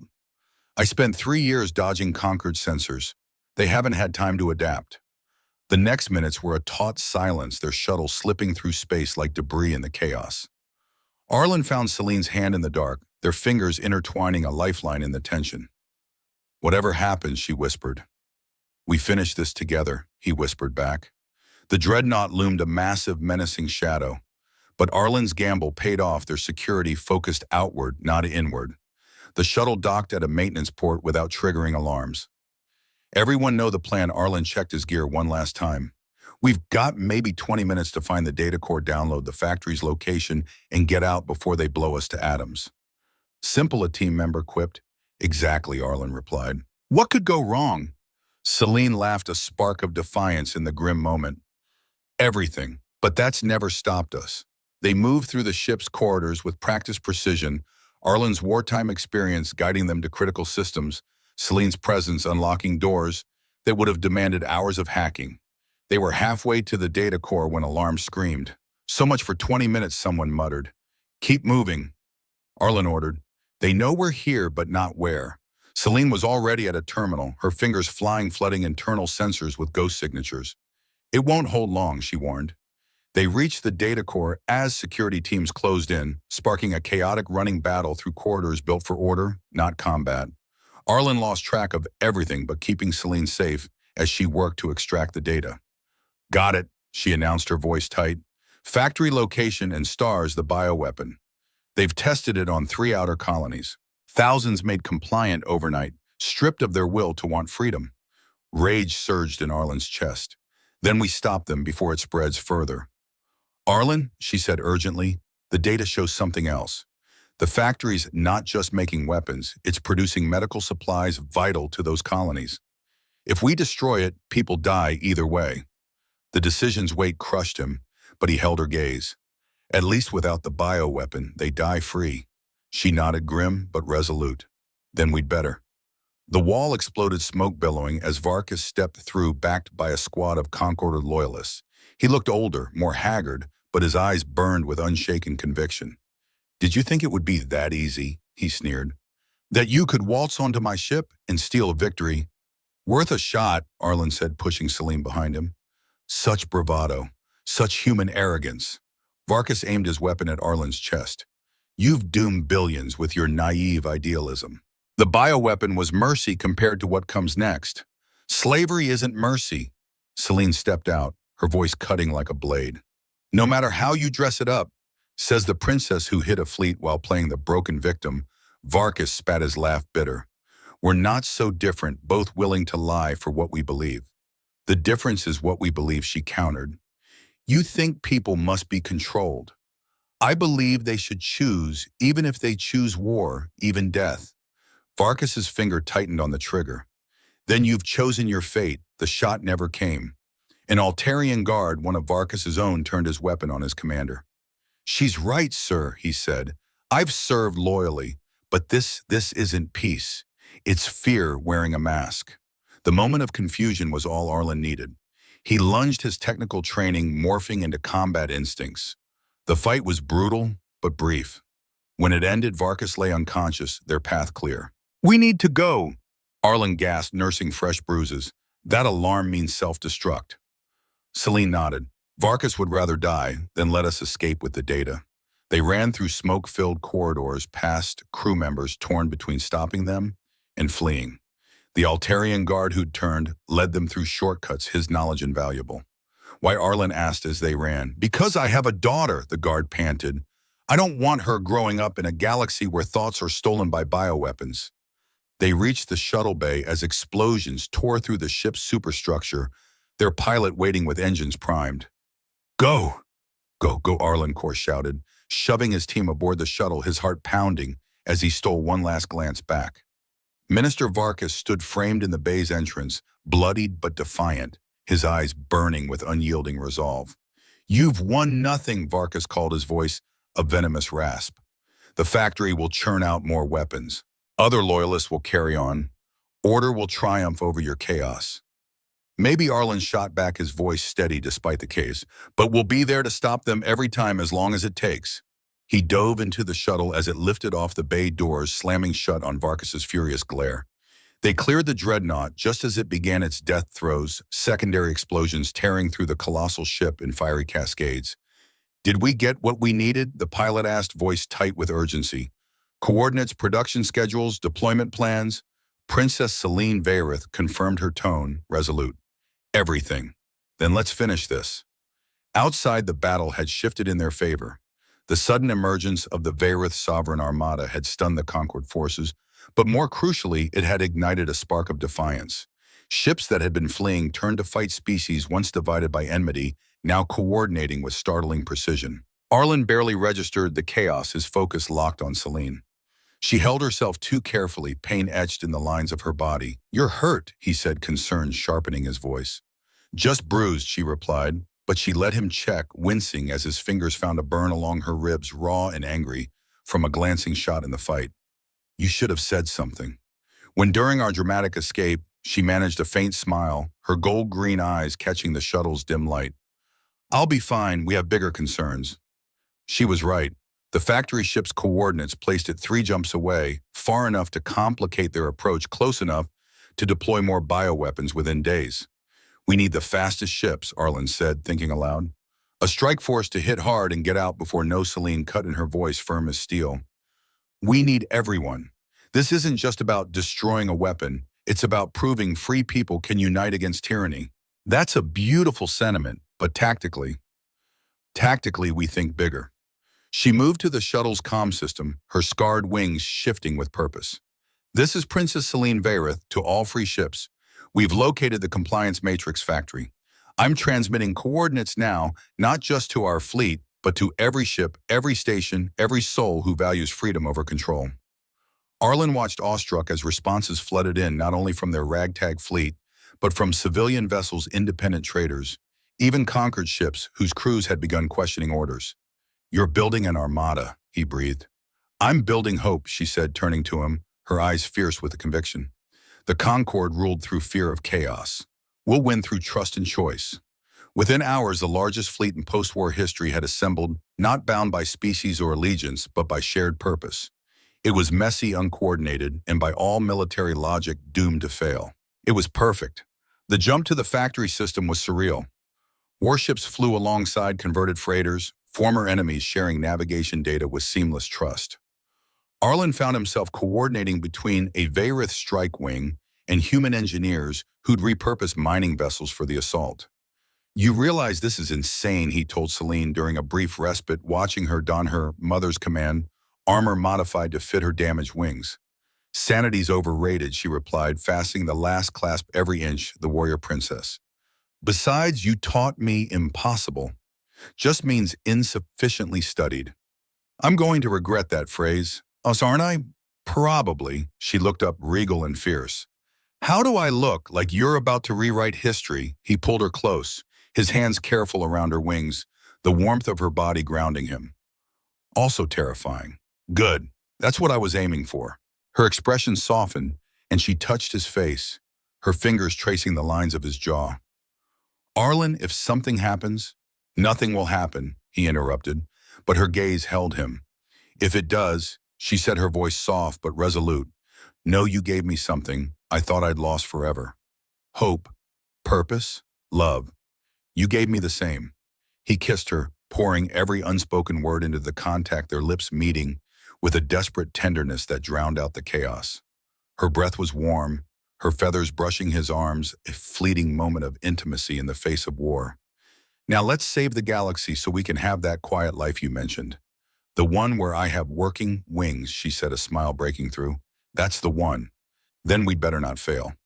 The factory ship loomed like a metallic cancer, a mobile industrial complex the size of a small moon ringed by defensive platforms and loyalist vessels. "All ships," Celine's voice carried across the fleet, steady and commanding. "You know why we're here, not for conquest, but for freedom. Not for one species, but for all. Today we prove unity doesn't require uniformity, that peace doesn't demand submission. Today we choose our future." The battle was everything Arlen had feared, and more, a maelstrom of chaos that defied comprehension. Ships collided, weapons roared, the factory's automated defenses claiming vessel after vessel. Yet amid the carnage, a miracle unfolded. They worked together. A battered human frigate was saved by Vayrith interceptors weaving through fire. Zelon scouts guided Altarian cruisers through defensive screens. Every species offered their strengths, shielding others' weaknesses. Arlen and Celine led the strike team into the factory's heart, a nightmare of production lines and chemical tanks, bioweapons in various stages of completion. Charges set, Arlen reported, forcing himself not to dwell on the horrors these weapons could unleash. 10 minutes to minimum safe distance. "All teams evacuate now," Celine commanded. "Mission accomplished." But as they fled through the factory's corridors, a figure in scarred, conquered armor blocked their escape. "I should have killed you both when I had the chance," Varkas said, his voice dripping with venom. "But I wanted you to witness your failure." "What failure?" Arlen kept his weapon trained on him. "We're destroying your bioweapon." "This factory, yes. But did you think it was the only one?" Varkas's smile was cruel. 3 others are producing as we speak. You've delayed the inevitable, nothing more." Arlen felt Celine sag beside him, the revelation stealing her fire. "Then we'll find them," she said, but her voice wavered. "We'll stop those too." "With what fleet?" Varkas taunted. "Look outside, your unity is bleeding out against our defenses. By the time you find the others, you'll have nothing left." He was right, the assault's cost was staggering. But then Arlen saw a flicker in Varkas's eyes. "You're lying," he said, stepping forward. "If there were other factories, you wouldn't be here. You'd be running one. This is your last stand." Varkas's expression faltered. "He's right," Celine breathed, regaining her resolve. "This is it, your final gamble. Even if it is," Varkas raised his weapon, "you won't live to celebrate." The fight was vicious. Varkas's decades of combat experience and enhanced armor made him formidable, but he was alone, and they were together. When it ended, he lay broken amid the machinery he'd devoted his life to protecting. "You've doomed us all," he gasped. "Without control, without order, the galaxy will tear itself apart." Maybe, Arlen said, supporting Celine, who'd taken hard hits. "But it'll be our choice to make." They left him there, racing for their ship as explosions consumed the factory. The evacuation was harrowing, dodging debris and defensive fire, but they made it barely. As their shuttle cleared the blast radius, they watched the factory tear itself apart, erasing the immediate threat of the compliance matrix. Yet Arlen knew the knowledge to create such weapons could never be fully destroyed. "It's done," a team member reported. "Factory gone. Loyalist fleets scattered or surrendered. We won." Cheers erupted, weary but heartfelt. They'd paid a terrible price, hundreds of ships, thousands of lives, but they'd proven something vital. "No," Celine said quietly, swaying on her feet. "We survived. Winning comes next in the choices we make to build something better." Arlen caught her before she collapsed, alarm spiking at the blood seeping through her armor. "Medical bay now. It's not that bad," she protested, leaning heavily on him. "You're a terrible liar." The next hours blurred, medics working feverishly, the fleet regrouping, reports flooding in as news of their victory spread galaxy-wide. Arlen never left Celine's side, holding her hand as human, and Vaerith doctors collaborated to mend wounds beyond the physical. When she woke, her first words were, "Did we save them?" The colonies Varkas mentioned. "Teams are en route with counteragents," Arlen assured her. "It'll take time, but the bioweapons effects can be reversed if caught early." "Good." She tried to sit up, winced, and let him ease her back. "How bad is it?" "3 broken ribs, internal bruising, a concussion." "The doctors say you're lucky." "I don't feel lucky." She squeezed his hand, her grip weak but sure. "But I feel alive. That's something. It's everything."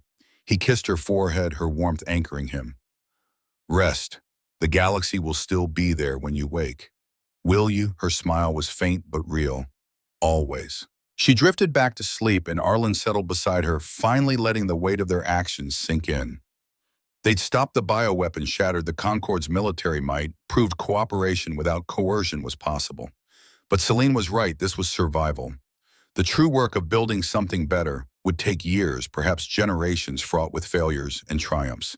He gazed at her sleeping face, her scarred wings still bearing their story, and envisioned the future they'd fight for, one where she could fly again, where species united by choice, where peace was more than war's absence. It seemed impossible, but impossible just meant insufficiently studied, and they had a galaxy's worth of time to figure it out. 6 months later, the galaxy, freed from the Concorde's grip, stumbled through its rebirth like a newborn creature finding its legs. Arlen stood in the medical wing of Sanctuary Hub, watching through reinforced glass as Celine underwent her latest surgery. "The neural pathways are more damaged than we thought," Dr. Olara, a human neurosurgeon, explained. Healer Tarion. Her Vaerith counterpart nodded grimly beside her, "But there's hope," Tarion added, his ancient eyes kind. "We're attempting something unprecedented, blending human microsurgery with Vaerith regenerative harmonics. Your princess is strong. If anyone can endure this, she can." Arlen pressed his palm against the glass, his heart tight with desperation. Inside, Celine lay still, her wings spread wide as the medical team worked. Tiny robotic instruments guided by human precision repaired delicate damage, while Vaerith healers sang in frequencies that coaxed cellular regeneration. "How long will it take?" he asked. "At least 6 hours," Dr. Alar replied, checking her readings. "You should rest. She won't wake for hours after we're done. I'll stay." The doctors exchanged glances but didn't argue. They'd learned over months that Arlen and Celine were rarely parted, especially during her procedures. As he settled in to wait, Arlen's mind wandered to the galaxy's transformation. The Coalition of Free Worlds, as they'd named themselves, was a messy experiment in cooperation. The Coalition of Free Worlds was a chaotic experiment in unity. Freed from the stellar Concorde's rigid structure, old grievances flared, but so did unexpected alliances. Species that had clashed for centuries found common ground in their hunger for autonomy. Arlen Kor's tablet chimed with a message from Elder Korath, now an elder statesman whose wisdom steadied the galaxy's countless disputes. "The Altarian delegation wants to revisit water rights. Your presence would be invaluable, Arlen." He'd become the solution engineer, the one called upon when traditional talks faltered, a role he hadn't sought but couldn't escape. "I'll be there tomorrow," he typed back. "Personal matter today." Korath's reply was instant. The princess's surgery, of course. May the winds carry her to healing. Hours dragged on the medical wing of Sanctuary Hub, a quiet storm of tension. Staff rotated in and out, their faces etched with focus but betraying nothing.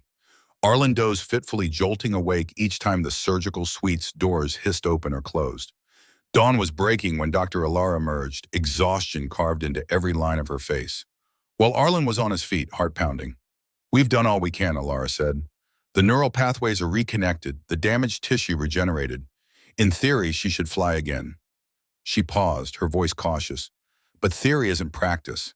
We won't know until she wakes and tries. When will that be? A few hours, maybe more. Her body needs time to integrate the repairs. Alara squeezed his shoulder. She's strong, Arlen, and she has something to fight for. They moved Princess Celine Veyrith to a recovery room, its wide windows overlooking the station's arboretum, a lush expanse of interspecies flora. Arlen settled beside her bed, taking her hand. Her fingers were cool but steady, her pulse a faint rhythm in her delicate wrist. I know you can hear me, he said softly, probably plotting to sneak out before the doctors clear you. Take your time, Celine, Degare. The galaxy's not going anywhere. He spoke to her as she slept, weaving updates about the coalition, lighthearted tales from negotiations, dreams of the future they'd begun to sketch together, anything to drown his fears in the quiet. The artificial sun climbed high when her eyes fluttered open. Arlen, she murmured, voice rough with disorientation. Right here, he said, squeezing her hand. How do you feel? Like I've been dismantled and rebuilt. She tried to sit up, winced and paused. Did it work? We don't know yet. The doctors say I need to try. Her eyes blazed with determination. Now, Celine, you just woke up. Give yourself time. I've given myself 6 months, years before that. She struggled upright, her wings spreading slightly. I need to know. Arlen helped her stand ready to catch her if she faltered. She moved to the room's center wings, extending to their full scarred span.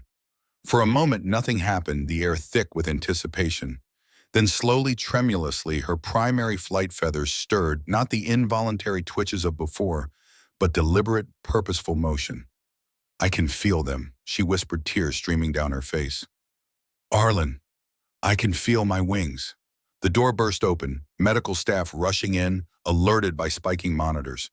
But Celine ignored their protests, lost in relearning her wings, like a child taking first steps. Small movements only heal her Terion caution.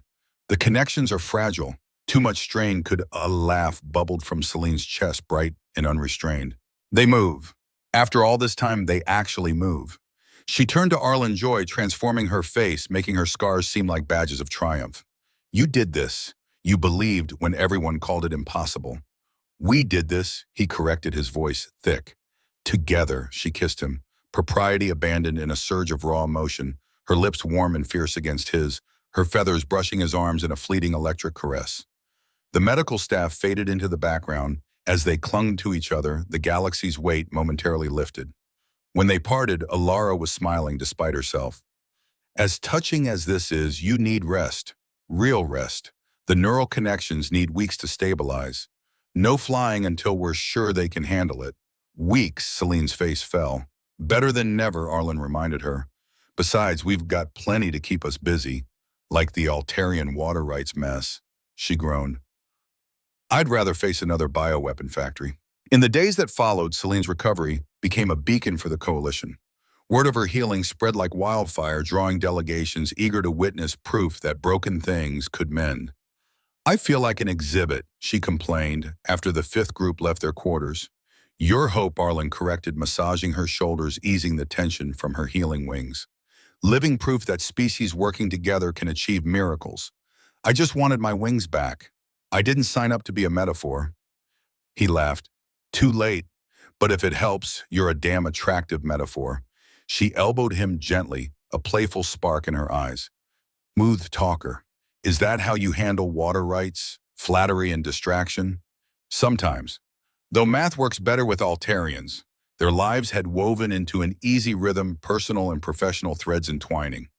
By day, they shaped the coalition's framework. By night, they dreamed of their own future. I've been thinking, Celine said one evening, poring over star charts.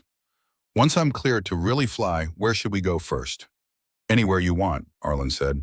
That's not an answer. She traced a route with her finger. He considered. There's a rim colony, small quiet, known for floating gardens. No strategic value, no political weight, just pure beauty. Sounds perfect, she said, her eyes softening. How long to get there? 3 weeks by standard drive, less if we push it. Then that's our destination after the coalition signing, she said. They'd been working toward it for months, a binding pact among free worlds rooted in mutual benefit, not forced compliance. Do you think it'll hold? She asked quietly.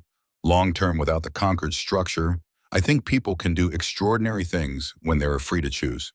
He joined her at the charts. It won't be perfect. There'll be conflicts, setbacks, but it'll be real.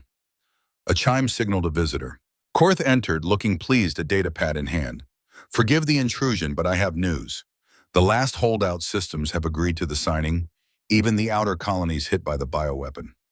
Celine straightened. All of them, everyone. They cited your recovery as proof if the Empress's daughter can heal and choose peace. There's hope for us all. That damn metaphor again, she muttered, but her smile betrayed her pride. There's more, Korth continued. The Varith High Council has decided on succession. Arlen felt Celine tense beside him, the question of her status long sidestepped. They wish to crown you Empress, not of the old empire, but a cultural voice for the Varith within the coalition free of political power. And if I refuse, Celine asked. Korth's eyes crinkled. They'll respect your choice. That's what freedom means. After he left, Celine was quiet, her gaze lost in the stars beyond the window. What are you thinking? Arlen asked. Wings and choices, she said softly. For so long I was defined by what was taken. Broken wings, stolen throne, lost future. But maybe that's not me anymore. Then who are you? She turned, her smile radiant. I'm Celine. I love a stubborn human engineer. I'm learning to fly again. I build bridges between species. And maybe sometimes I'm a princess, but on my terms. Sounds like you've decided about the crown. I have. I'll accept, but with conditions: no palaces, no court politics. Just a voice for my people and freedom to live my life. Think they'll agree. They'll have to, she said, echoing Korth. That's what freedom means. The weeks before the signing were a whirlwind. Celine pushed her wing exercises each day, reclaiming strength and control. Arlen dove into finalizing the coalition's framework, embedding safeguards against the Concord's manipulative tactics. No bioweapon research, he insisted in a heated debate. Not even defensive. We've seen where that leads. But if we're attacked, a delegate protested, we use conventional means. The moment we build weapons that strip free will, we become what we fought. Celine broke the deadlock. My wings were broken by those who valued control over choice. I'd rather die free than live as a puppet, if that's not worth defending. What are we doing here? The clause passed unanimously. At last, the signing day arrived in the same hall where Celine had thrown down the peace sash months ago, the irony thick in the air. Arlen stood with the engineering delegation, watching Celine take her place among the Varith. She wore simple garments, yet their simplicity only amplified her regal presence. The ceremony defied Concord tradition, no rigid protocols, no forced symbols. Each world signed in its own way, written names, biosignatures, ritual marks. It was chaos by old standards, but it was their chaos. Speeches followed, not political platitudes, but personal stories. A Zelon hive mother spoke of children free to forge their paths. An Altarian mathematician praised the elegance of voluntary cooperation. A human farmer shared lessons learned from trading techniques with neighbors. Then Celine stepped to the podium, her wings spread slightly, still healing, but alive with promise. A year ago, I stood here as a symbol of defeat. She began, her voice clear and resonant. Broken wings, broken spirit, broken hope. Today I stand healing not just my wings, but my faith in what we can achieve together. Her eyes found Arlen's across the hall. Someone told me impossible just means insufficiently studied, that broken systems spark the best innovations. He was right. A ripple of laughter spread through the crowd, Arlen's face warming. We've chosen a harder path than the Concords, Celine continued. Freedom is messier than control choice, tougher than compliance, but it's more honest, more vital, more alive. She spread her wings wider, the motion cautious but growing stronger. I'm not fully healed, nor is our coalition. We face conflicts, trust to build, but we do it as equals. That's the difference between their peace and ours. The applause was thunderous, a wave of sound that shook the hall. Arlen watched her step down, moving through the crowd with newfound confidence. Their eyes met, and she gave him the real smile, the one that lit her face like a star. Later, in a quiet corner amid the celebration, he said, "Beautiful speech." "I had good material," she replied, leaning against him, her warmth a steady anchor. "A stubborn engineer who wouldn't let me give up, and a princess who threw a sash rather than be anyone's puppet. Now look at us accidentally, the symbols we swore to avoid. Could be worse, Arlen mused. We could be boring symbols. Her laugh drew eyes, but she didn't care. When do the doctors clear me for real flight? 2 weeks. Tyrion wants more tests to ensure the neural pathways hold. 2 weeks, she sighed. Then Elisara, then anywhere you want. The coalition won't collapse if we take a few months. Promise, I promise. Besides, Korith's training mediators with our methods. Turns out mixing engineering logic with royal diplomacy is a winning formula. Of course it is, she said, her eyes dancing. We're brilliant. Princess Selene Vayrith declared, her eyes alight with mischief. They stood together, watching the celebration unfold, species mingling in ways unthinkable under the Stellar Concord's rigid control. It wasn't flawless. Arlen Kor spotted at least 3 arguments simmering in the crowd, but it was authentic, alive with possibility. No regrets? Selene asked quietly, her voice soft against the hum of voices. Which party? Arlen replied, a half-smile tugging at his lips. Volunteering for the cultural exchange, falling for an alien princess, starting a galactic revolution. Take your pick. Any of it. All of it. He paused, reflecting. A year ago, he'd been a minor diplomat haunted by engineering nostalgia. Now he was a revolutionary peace builder partner to a woman who'd reshaped history. No regrets, he said firmly. Though I sometimes wonder what would have happened if I hadn't laughed at that ceremony. We'd have found each other another way, Selene said, her certainty unwavering. Some connections are inevitable. Romantic fatalism from the practical princess, he teased. Shut up. Her smile was radiant. I'm allowed to believe in destiny when it leads me to you. 2 weeks later, Arlen stood in Sanctuary Hub's medical bay, the atmosphere charged with anticipation rather than dread. Selene poised on the launch platform, her wings fully extended, each feather catching the light like a promise reborn. Short flights at first, healer Tarion cautioned. Your muscles need time to rebuild. I know, Selene replied, practically vibrating with excitement. 3 years grounded, I remember the protocols. You'll follow them, Dr. Alara said, her tone skeptical. She will, Arlen interjected firmly, because she knows I'll worry otherwise. And she's not that cruel. Selene mock glared at him, her eyes dancing. Using emotional manipulation for medical compliance, I'm rubbing off on you. You say that like it's a bad thing. The medical staff cleared the platform. Arlen stepped back, giving her space, but staying close enough to catch her if needed. Selene closed her eyes, wings tracing patterns. He'd watched her practice for weeks, testing each muscle with deliberate care. Then with a deep breath, she leaped. For a heart-stopping moment, she fell. Then her wings caught the air, and she rose. It wasn't the effortless grace of her youth's recordings. She wobbled, muscles straining against long disuse.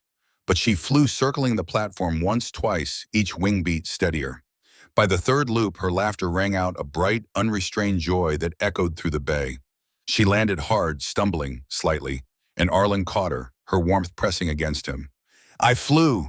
She gasped, her face buried in his shoulder, her feathers brushing his arms with a soft electric touch. Arlen, I actually flew, I saw, he said, voice thick with awe. It was beautiful. It was clumsy, short, and my muscles are screaming. She pulled back, her eyes meeting his, alight with triumph. It was perfect. The medical team descended with scanners and questions, but their pleased expressions spoke volumes. All readings normal, Alara reported. No neural pathway strain. The impossible had become reality through cooperation, grit, and a refusal to accept broken as permanent. That evening they packed for Elisara, the coalition stable enough to spare them. They craved respite from their roles as symbols and builders. Just us, Selene said, securing their supplies. No delegations, no negotiations, no metaphorical weight. Think we'll know what to do with ourselves? Arlen asked, a playful glint in his eye. Her smile turned wicked. I have ideas most involving you, me, and skies I can finally fly in. They left quietly without fanfare. A few knew their destination, but most assumed another diplomatic mission. Let them think that the galaxy could manage without its reluctant heroes for a while. The journey to Elisara was serene, their small ship carrying just the two of them, with leisurely stops at breathtaking systems. Selene flew whenever possible, rebuilding strength and rediscovering joy, her wings carving arcs against alien skies. Arlen watched her soar, feeling a completeness he'd never imagined. You know, she said one night, curled into his side as they drifted between stars a year ago. I thought my life was over. Broken wings, broken future. Now I see breaking was just the start of healing, of choosing of us. Her feathers brushed his arm, a soft reminder of her presence. The stellar concord broke my wings to break my spirit. She continued, her voice contemplative. Instead, they freed me to become something new. Philosophical tonight, he teased. It's the stars. They make me introspective. She paused, then asked, do you think we'll face more challenges, more councils, more bioweapons? Probably. Power doesn't surrender easily, but we'll face them together. The whole coalition will. He kissed the top of her head, her warmth grounding him. And if they break us again, we'll heal again, maybe find something even better. That's what humans do, she said softly, too stubborn to stay broken. In Varith, he added, find currents in impossible places. At least the best one does. Her laugh was gentle, intimate. I love you. I love you too. They reached Elisara as its 3 moons rose, bathing the floating gardens in silver light. It's perfect, Celine breathed, watching luminescent flowers drift on gentle currents. How did you know about this place? I helped design their water reclamation system during the war, Arlen said. They paid me in beauty, said anyone who could make a desert bloom deserved to see what was possible. I never came back, waiting for the right person to share it with. They landed near a small inn, its owners either oblivious to their fame or politely discreet. Their room's balcony overlooked the gardens, and Celine immediately tested the air currents, warm thermals from the flora mingling with cool downdrafts from the moons. Her wings spread instinctively. I could fly for hours here. That's the idea. Days were spent exploring, nights trading stories of everything and nothing.